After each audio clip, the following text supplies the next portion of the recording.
ಒಂದನೇ ವಿಧಾನಸಭಾ ಕ್ಷೇತ್ರದ ಈ ಒಂದು ಕಾರ್ಯಕ್ರಮ ಇವತ್ತು ನಾನು ಹೆಚ್ಚಿನ ಮಾತಾಡಕ್ಕೆ ಹೋಗಲ್ಲ. ಇವತ್ತಿಲ್ಲಿರ್ತಕ್ಕಂಥ ನಮ್ಮ ಮುಂದೆ ಇರ್ತಕ್ಕಂಥ ಒಂದು ಸವಾಲು, ಈ ಒಂದು ಕ್ಷೇತ್ರದಲ್ಲಿ ಒಬ್ಬ ಸಾಮಾನ್ಯ ರೈತ, ಒಬ್ಬ ಆರ್ಡಿನರಿ ವ್ಯಕ್ತಿ ಇವತ್ತು ಈ ಕ್ಷೇತ್ರದಲ್ಲಿ ನಾನು ಶಾಸಕನಾಗಬೇಕಾದ ಕಾರಣ ಈ ದೇಶದ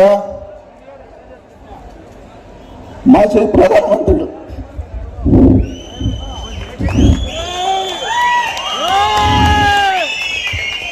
ಅವರು 2018ರಲ್ಲಿ ಎಲ್ರಿಗೂ ಒಂದೊಂದು ಬಿ ಫಾರಂ ಕೊಟ್ಟರೆ ನನಗೆ 2 ಕೊಟ್ಟಿದ್ರು. ಅಂದರೆ ನನ್ನ ಮೇಲೆ ಅವ್ರಿಗಿದ್ದಂಥ ನಂಬಿಕೆ.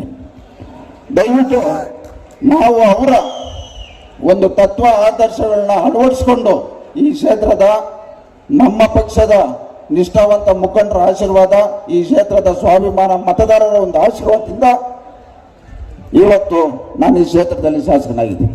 ದಯಮಾಡಿ ಈ ಒಂದು ಕ್ಷೇತ್ರ ಆಗ್ಬೋದು, ಇಡೀ ರಾಜ್ಯದ ಉದ್ಯೋಗಗಳಿಗಾಗ್ಬೋದು, ನಾವು ಈ ಪಕ್ಷ ಕಟ್ಟಬೇಕಾದ್ರೆ ನಮ್ಗಿರ್ತಕ್ಕಂಥ ಒಂದು ಶ್ರೀರಕ್ಷೆ ಇವತ್ತು ನಮ್ಮ ಪಕ್ಷದ ವರಿಷ್ಠರು ದೇವೇಗೌಡರು, ಕುಮಾರಣ್ಣವರು ಮಾಡಿರ್ತಕ್ಕಂಥ ಕೆಲಸಗಳನ್ನ ನಾವು ಪ್ರತಿ ಮನೆಗೂ ತಲುಪಿಸ್ತಕ್ಕಂಥ ಕೆಲಸನ ಮಾಡಬೇಕು.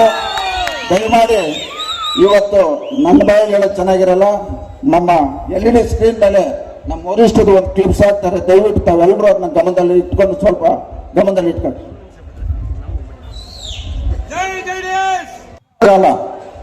ನಮ್ಮ ರಾಜ್ಯದಲ್ಲಿ ನಮ್ಮ ದೇಶದಲ್ಲ ಅವರು ಒಂದು ಹೋರಾಟ, ಈ ರಾಜ್ಯದ ರೈತರ ಪರವಾಗಿ, ಈ ರಾಜ್ಯದ ಎಲ್ಲ ಸಮುದಾಯಗಳ ಪರವಾಗಿ, ಈ ರಾಜ್ಯದ ನೀರಾವರಿ ಯೋಜನೆಗಳ ಪರವಾಗಿ ಅನ್ನೋದು ನಮ್ಮೆಲ್ಲರಿಗೂ ಗೊತ್ತಿರ್ತಕ್ಕಂಥ ವಿಚಾರ.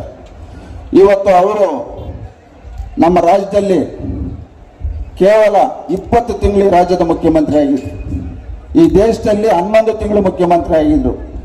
ಅವರ ಕೊಟ್ಟಿರ್ತಕ್ಕಂಥ ಕೊಡುಗೆ ಇವತ್ತು ಅದು JDS ಪಕ್ಷದ ಎಲ್ಲ ಮುಖಂಡರಿಗೂ ಕಾರ್ಯಕರ್ತರಿಗೂ ನಾವು ರಾಜಕಾರಣ ಮಾಡೋಕ್ಕೆ ಒಂದು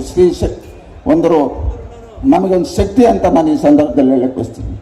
ಇವತ್ತು ನಮ್ಮ ಕುಮಾರಣ್ಣವರು 2006ರಲ್ಲಿ ಆಕಸ್ಮಿಕವಾಗಿ ಈ ರಾಜ್ಯದ ಮುಖ್ಯಮಂತ್ರಿ ಆದಂಥ ಸಂದರ್ಭದಲ್ಲಿ ಅವರು 20 ತಿಂಗಳು ಈ ರಾಜ್ಯದಲ್ಲಿ ಅವರು ನಡೆಸಿದಂಥ ಒಂದು ಆಡಳಿತ ಇವತ್ತು ನಮ್ಮ ರಾಜ್ಯದಲ್ಲಿ ಅದು ಒಂದು ಇತಿಹಾಸ ಉಳಿದಿರ್ತಕ್ಕಂಥದ್ದು. ಇವತ್ತು ಅವರು 2006ರಲ್ಲಿ ಕೊಟ್ಟಂತ ಕೊಡುಗೆಗಳು ಇವತ್ತು ಲಾಟ್ರಿ ನಿಷೇಧ ಇರ್ಬೋದು, ಸಾರಾಯಿ ನಿಷೇಧ ಇರ್ಬೋದು, ಭಾಗ್ಯಲಕ್ಷ್ಮಿ ಯೋಜನೆ ಇರ್ಬೋದು, ಗ್ರಾಮ ವಾಸ್ತವ್ಯ ಇರ್ಬೋದು, ನಮ್ಮ ಕೋಲಾರ ಚಿಕ್ಕಬಳ್ಳಾಪುರ ಜಿಲ್ಲೆಯಲ್ಲಿ ವಿಶೇಷವಾಗಿ 2006ರಲ್ಲಿ ಅವರು ಮುಖ್ಯಮಂತ್ರಿ ಆದಂಥ ಸಂದರ್ಭದಲ್ಲಿ ನಮ್ಮ ಕೋಲಾರ ಬಂಗಾರಪೇಟೆ ವಿಧಾನಸಭಾ ಕ್ಷೇತ್ರದಲ್ಲಿ ಅವರು ಯರಗೋಳ್ ಡ್ಯಾಮ್ ಅಂತ ಒಂದು ನಿರ್ಮಾಣ ಮಾಡಿದರು. ಇವತ್ತು ಸುಮಾರು 40ರಿಂದ 50 ಹಳ್ಳಿಗಳು ಆ ಭಾಗದಲ್ಲಿ ಇವತ್ತು ಕಾವೇರಿ ನೀರು ಯಾವ ರೀತಿ ಇವತ್ತು ನಮಗೆ ಬೆಂಗಳೂರು ಸಿಗ್ತಾ ಇತ್ತು, ಅದೇ ರೀತಿ ಆ ಭಾಗದ ಜನತೆಗೆ ಸಿಗ್ತಾ ಇತ್ತು. ಕುಮಾರಣ್ಣವರು ನಮ್ಮ ಚಿಕ್ಕಬಳ್ಳಾಪುರ ಜಿಲ್ಲೆಯ 5 ವಿಧಾನಸಭಾ ಕ್ಷೇತ್ರದ ಜನತೆ ನಾವು ಅರ್ಥ ಮಾಡ್ಕೊಬೇಕು. ಅವರು ಈ ರಾಜ್ಯದ ಮುಖ್ಯಮಂತ್ರಿ ಆದಂಥ ಸಂದರ್ಭದಲ್ಲಿ ಚಿಕ್ಕಬಳ್ಳಾಪುರ ಜಿಲ್ಲೆಯನ್ನ ಮಾಡಿದಂಥ ಮಹಾನೀಯರು. 2018ರಲ್ಲಿ ಈ ರಾಜ್ಯದ ಮುಖ್ಯಮಂತ್ರಿ ಆದಂಥ ಸಂದರ್ಭದಲ್ಲಿ ಅವರು ಇಡೀ ನಮ್ಮ ದೇಶದಲ್ಲಿ ಯಾರೂ ಮಾಡದಂಥ ಕೆಲಸ, ಈ ರಾಜ್ಯದ ರೈತರ ಸಾಲ ಮನ್ನಾ ಮಾಡಿ ಸುಮಾರು 28,000 ಕೋಟಿ ಇವತ್ತು ರೈತರ ಸಾಲ ಮನ್ನಾ ಮಾಡಿದಂಥವ್ರು. ಇವತ್ತು ನಾವು ನಮ್ಮ ಕುಮಾರಣ್ಣವರು ದೇವೇಗೌಡರು ಸಾಹೇಬರು ಮಾಡಿರ್ತಕ್ಕಂಥ ಕೆಲಸ ನಾವು ಪ್ರತಿ ಮನೆಗೂ ತಲುಪಿಸ್ತಕ್ಕಂಥ ಕೆಲಸ ಮಾಡಬೇಕು. ಇವತ್ತು